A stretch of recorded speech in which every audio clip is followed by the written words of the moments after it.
All right, guys, what's going down, man? This is your boy, DJ Just J with Just Dimes ENT, your humble host of the Soto You Dig. Guys, what's going down, man? Today is July 22nd of 2018. Today is Sunday. It's a great day outside. It is another warm day outside. I went out there and I was just like, nah, forget this. I'm not going nowhere. So, yes, I got the food lined up this time. I went ahead and ordered it. I had to have it delivered. Because like I said, man, I spent all weekend driving on the highway and I just was not about to get back out today. Not today. So, I'd like to thank you guys for being here. If you guys want to show some support for the show, you guys know the easiest way to do that, simply hit that thumbs up. When you guys hit that thumbs up, not only will it support the show, it'll let other people know that we are live. Hit that thumbs up for your boy, all right? For everybody else and anybody else that can afford to do so, we have multiple links to be able to support the show in a financial way. PayPal.me/DJJustJOK, Patreon.com, same thing, as well as Venmo.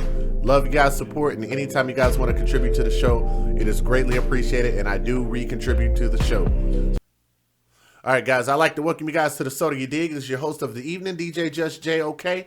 Really short show, not a whole lot to say. People are shot. People are getting shot every day. This is just another day in the neighborhood of good old Chiraq, a.k.a. Southside Chicago, a.k.a. whatever the hell you want to call it. It's a freaking war zone, and more people are dying there. Matter of fact, I think they actually did a study, and they showed that more people are getting shot and killed in Chicago than in two different areas of war that we've had recently. And I'm like, dude, if that doesn't scare people, if that doesn't make people think that something is really, really wrong here, like they never have any suspects, they're not catching anybody. So I'll just say this before I even start the video. If you guys have any information, well, I guess it don't really matter if you're reporting the crimes or if you don't, because the people that live in these neighborhoods apparently aren't reporting them. I heard that this is a relatively small place. Everybody should know everybody, and it don't seem like people are stopping the violence. It seems like it's increasing. So if they don't give a damn, why should we, right? There aren't any marches against thugs. There aren't any protests against thugs and gangs. You know, they're not, threatening to go in, and the mayor's not even letting the president go in and bring the SWATs in and stop it. So, what more is there for us to say, right? Now, when Alexander Rucker finally made it to Stroger Hospital on Sunday morning, it was hard to see his firstborn son that way. Lying in a hospital bed, his own son, a father himself, had trouble breathing and talking, Rucker said. Okay? There's a hole in his chest, Rucker said, and he has a hole in his leg. The shooting into a group gathered around a park bench in East Garfield Park neighborhood left at least one man dead and 6 wounded on Saturday night. This was yesterday. Do y'all see all of those little things, those little markers on the screen right there? All those shell casings on the ground. Crazy. So, it left at least one man dead and 6 wounded Saturday night. So, as of right now, it's only one person dead. Maybe it might be more. We don't know yet, according to the Chicago police. There were among at least 20 people shot in Chicago from Saturday to Sunday, 4 fatally, including 5 attacks in which 2 or more people were shot. Put a pin in that, we'll come back to it. 6 of the men were taken to Stroger Hospital following the shooting shortly after 9:35 p.m. Saturday, and 1 was pronounced dead at the hospital, police said. The 7th man showed up at Mount Sinai Hospital. Dozens gathered at Stroger, spilling out of the waiting room and standing in the parking lot. Many had driven from the crime scene in the 3100 block of West Fulton Street, which surrounded Nancy Jefferson Park, and it stretched far down the block from Walnut Street, where police initially reported the shooting had taken place. North on Albany Avenue and west on Fulton, and the northern block of the park. Shaquita Evans says she got a call that her cousin had been shot. Thank you very much to... Shout out to hairstylist. Appreciate that. About 10 minutes after midnight, a wave of emotion rippled through the crowd. There were cries of No. And sobbing. I know I said that really weird. No. Because, I mean, you can't really take this stuff serious, right? Because I'm just saying, everybody keep dying. Nobody ain't going to put the guns down. So I guess it is what it is, right? A woman walked out of the emergency room lobby carrying a small boy, holding him horizontally as she screamed. She stopped on the sidewalk and set him down. More people tried to comfort the boy. 2 women hugged and held him. A third woman joined, rubbing on one of the other women's backs. They write this story really weird. I'm sorry. 2 men walked over and one caressed the boy's head. Do y'all hear this? Is it just me or does this sound weird?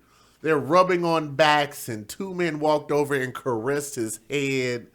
Like, are we talking about consoling someone or are we talking about something else? I don't know, man. He my dad, the boy said. Of course, that's not proper English. He my dad. I ain't gonna be all right. That's what he said, right? Okay. Anyway, the man was killed. The man killed was age 30 and was shot in the head. Ed Stroger, a 22-year-old man shot in the chest, was in critical condition. I told you guys, like I say, that's all they got so far as who they know for sure is dead at this point. A 47-year-old man was in critical condition. That's another 2 so far. A 33-year-old was shot in the back and the lower backside and was in serious condition. So that's 3. A 31-year-old man was shot in the face in serious condition. That's 4. And a 30-year-old man was shot in the leg, was stable, police said. So that's potentially, if they say critical condition, that means they could potentially lose 4 additional lives to this. A 26-year-old man was shot in the arm and the leg and was stabilized at Mount Sinai. So here it is. 4 males approached the group sitting on the bench and started shooting. Straight like that. Okay? 4 men, more than likely they're black men, approached the group sitting on the bench and just started shooting, police said. As those who were shot tried to run away, the shooters left in an unknown direction, police said. Police found 48 shell casings, a police source said. 48 shell casings. 2 street gangs, the Black Souls and the Gangsta Disciples, have a conflict in that area. Rucker said his own son, who lives nearby, told him he had been walking to the park when he was shot. Inside his home on the south side of Fulton Street, Bill Curry heard dozens of gunshots so close together he didn't immediately recognize them for what they were. Curry looked out the window. I don't know how, I got to stop right there. Like, I don't know how you live in Chicago. You hear this going on every day and you don't know that these are gunshots. Put a pin. We'll come back to that. All right. Now, Curry looked out the window and saw at least 4 men or teens running west from the park, getting into a silver sedan parked on the north side of the street, he said. The car drove away on West Fulton Street, turning north on Kedzie Avenue, Curry said. Let me see. There's a lot more to this, so let me go ahead and just get the video started. Let me go ahead and get the fair use statement real quick, and we'll go ahead and start the news video. Federal law allows citizens to reproduce, distribute, or exhibit portions of copyrighted motion pictures, videotapes, or video discs under certain circumstances without the authorization of the copyright holder. This is called fair use and is allowed for purposes of criticism, news reporting, teaching, and parody, which doesn't infringe of copyright under 17 U.S.C. 107. We had some people that said, where's Black Lives Matter when you need them? They aren't around unless people of other races are taking black lives, but we are the ones who are most detrimental to ourselves. But here's the video. 7 people are shot, one of them fatally, in the East Garfield Park neighborhood. Now, this happened just before 10 o'clock last night near Fulton and Albany Avenue. Police say 4 gunmen opened fire on people gathered on a park bench. 1 died at the scene. 4 are in serious or critical condition. Most were documented gang members. So far, no arrests have been made. I want you guys to understand something. Somebody said that there's mass murder and no national coverage. Yes, that is exactly right. And what's so cold about this, even colder, This was the only video I was able to find in about 3 hours. One video. One person dead, potentially 4 additional might end up dead, and all of these people shot. 7 people shot. The only thing I found was a 22-second video. That's the entire coverage that I have seen. So let's watch it one more time, and I'm going to let you guys see all of the news coverage that this has gotten. 7 people are shot, one of them fatally, in the East Garfield Park neighborhood. Now, this happened just before 10 o'clock last night near Fulton and Albany Avenue. Police say 4 gunmen opened fire on people gathered on a park bench. 1 died at the scene. 4 are in serious or critical condition. Most were documented gang members. So far, no arrests have been made. No arrests have been made. These people know each other. They know who's walking up on them. They probably saw their faces. I'm sure they weren't all wearing masks. Look, man, it's just weird. All right. Now, I challenge you guys, if y'all find, hey, what's up, Megan Cannon? I challenge you guys, if y'all see any other coverage of this, you can send it to me, but this is all I've seen, one 22-second video. Now, Rucker talked to his wife about how long they should wait before going outside.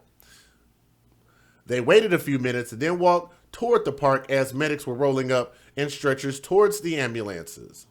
Dozens of people were at the north end of the park and more than 100 at the south end, he said. At the north end of the scene, people seemed anguished and police officers behaved compassionately, Curry said. Hard to believe, but that's what they said. There was a good amount of respect among everyone, he said. Do me a favor. We got about 223 people watching. Y'all do me a favor. Hit that thumbs up. It'll share the show with someone else. Okay? Rain started to fall as police secured the scene and the crowd moved away from the park. A medic put his arms around the shoulders of a woman wearing a denim jacket. Hashtag where are the fathers and all of this. I don't know, but let's keep going. Curry, an anti-violence worker, Curry, an anti-violence worker, knew some of those shot from the neighborhood, which is now faced with the intense sorrow and apprehension about retaliation, he said. What people call senseless violence makes sense to someone, Curry said, but he said every life matters.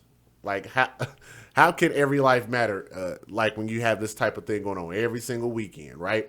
And I told you guys before, at this point, it's not the police's job to go in and arrest people and find out who the suspects are, do a whole Force 48 episode and capture everybody that's doing this. Their job at this point is just to come in and scrape up bodies. That's their only job at this point, right? The way neighbor Jose Lopez sees it, there are 2 possible outcomes for those who are active in gangs or violence: either get shot or go to jail. There are no winners out here, Lopez said. It's sad. So Lopez says he refuses to get involved. The oldest of his 4 kids is 13, and he does not want them to grow up without a father. He prays for them every day, he said. How about move? That's my opinion. How about move? You care that much, move, right? I work and have a family, so I try to stay away from whatever goes on in these streets, Lopez says, who busts tables and lives on Fulton near the park. I work, and they got a different way of working. Now, Rucker's son is a transportation supervisor at the hospital, he said. Rucker had been at a Masonic event Saturday night in Arlington Heights, then went out with his friends. He said he had left his phone behind because his battery was dead. When he got back and powered it on, he said he had about 30 missed calls and many messages, he said. One text said from a cousin, she said she loved him and his son, reading that, "I knew something was wrong," Rucker said. So I'm assuming they probably thought he was dead because he wasn't picking up his phone.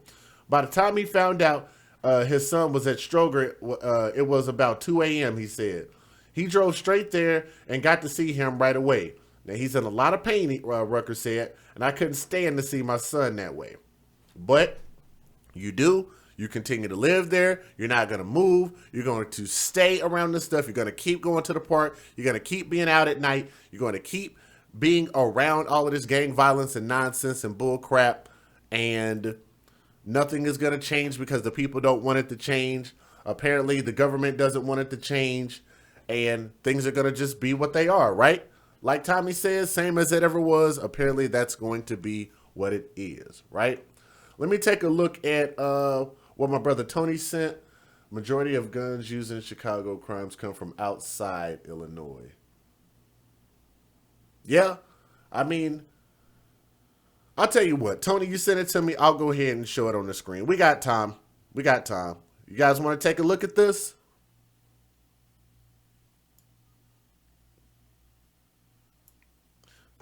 We'll go ahead and show it. We've already shown the fair usage, so that qualifies this video as well. So here we go.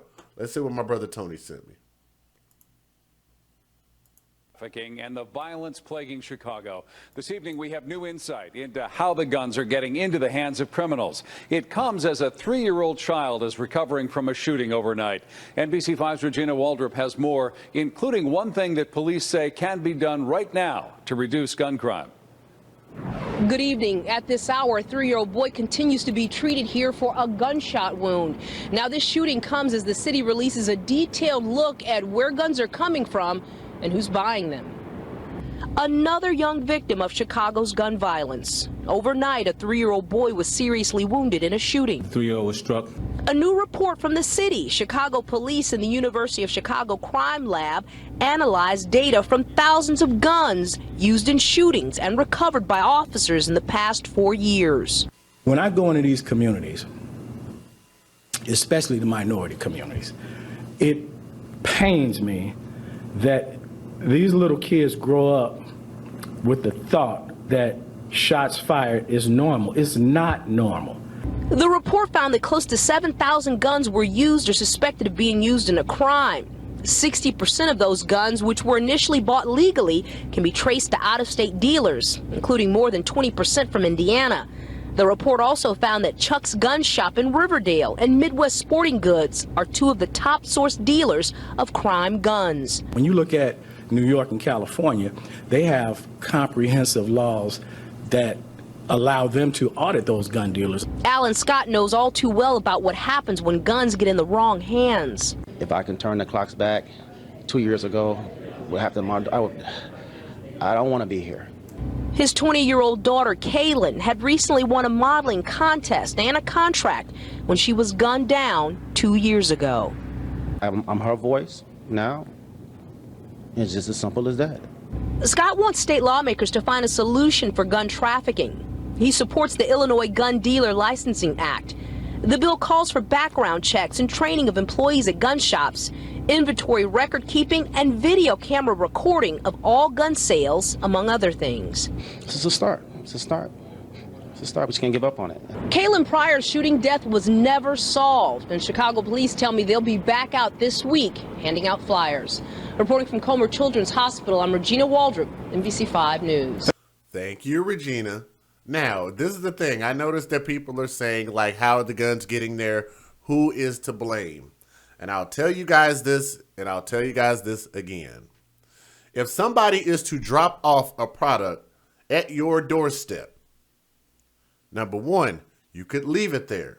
Number two, you could report it to the authorities. Number three, you could take it and use it. Number four, you could take it and use it against someone else. And what these people are apparently doing is they are taking these guns by however means that they are getting them, and they are turning the guns on themselves, and they are using them against each other at the end of the day, right? It doesn't matter where the guns are coming from. Relationship rehab, let me know if you, and Jason Gunn, let me know if y'all agree or disagree with what I'm saying right here. It doesn't matter where the guns are coming from. It doesn't matter where the guns are coming from. It just matters what they are doing with the guns. If they're turning the guns on themselves, then it is what it is. Chicago, Illinois has the #1 ranking for gun laws in the United States of America. #1. What more laws can they implement? What more can they do as far as law? Nothing. There's nothing more they can do because no other state is having this issue that is not #1 for gun control. No other state is having this level of issue. What you notice that there are areas that have high Democrat as far as involvement with their government and high rates for gun laws. Other states don't have that issue. States that are more lenient about letting their citizens of the United States get the guns legally and carry them open and concealed legally and get this thing that we call a license to carry a handgun. Cover my information up. A license to carry a handgun. Because I don't want to show y'all all my information. Right? I can't really show y'all much of it at all. But I've got mine. I'm going to keep mine, and I'm going to renew mine, and I'm going to get my training, and I'm going to continue to keep making sure that I have the ability to defend my family, defend my friends, defend my daughter, and defend my property. All right, we're going to go ahead and end the show. We're going to cut it right there. Guys, I'd like to thank you guys for joining us. We're going to go ahead and cut it. Give me just a moment.